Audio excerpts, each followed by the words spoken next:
This is the Old Forester 100 proof. And you can see down, I'll pick it up here, 100 proof.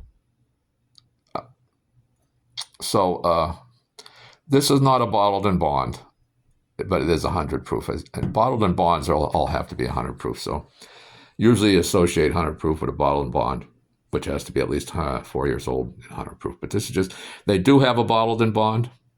This is not it. This is their, well, it's not their entry level, because they have an Old Forester 86 proof, which is their entry level Old Forester. And the label's similar. It's the same label, except it's, it's 86 proof instead of 100 down there. And I'm a little colorblind, so I don't know if the label's down on the bottom here where it has the proof, if they're different colors, to let you know. But they look the same to me. So this is, in Pennsylvania, it's $29. And it's a nice little drinking bourbon. Then the Old Foresters have, I think it's 1860 and an 1897 and a 1910 and a 1920 and a 1924. It's the Whiskey Row series, it's called.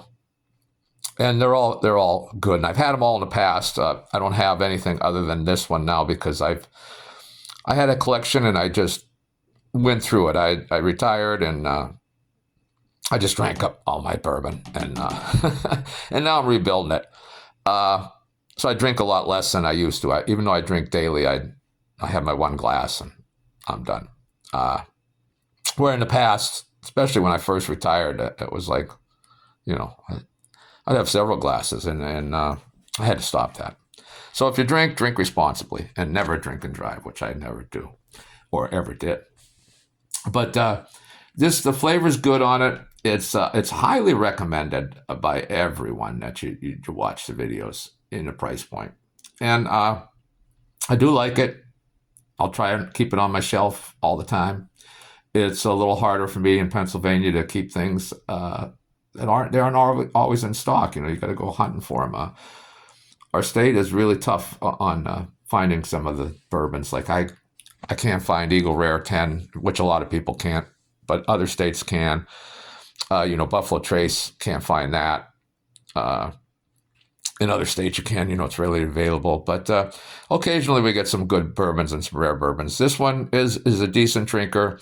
It's a great a starter bourbon, I think, for new bourbon drinkers. It's the 100 proof alcohol isn't real overpowering. It's very nice and subdued.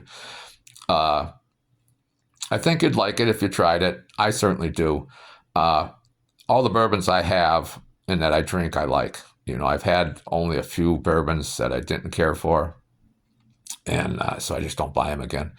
But this is a regular. It will be a regular, and it's very flavorful for the price. And again, if you're drinking a $30 bourbon, you can't compare it to a $50 bourbon or a $100 bourbon. It's just not going to stand up. And one thing I'm learning is when I'm drinking, like if I drink an ounce, I want to try different bourbons, I'll buy a few new bottles. I'll put an ounce, I weigh it on my kitchen scale.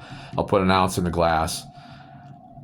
I start with the cheapest, or what I think is the cheapest, or the lowest tasting, and then work my way up. Because if you start with the good stuff, everything after that's going to taste like crap. But Old Forester's a decent bourbon, and give it a shot.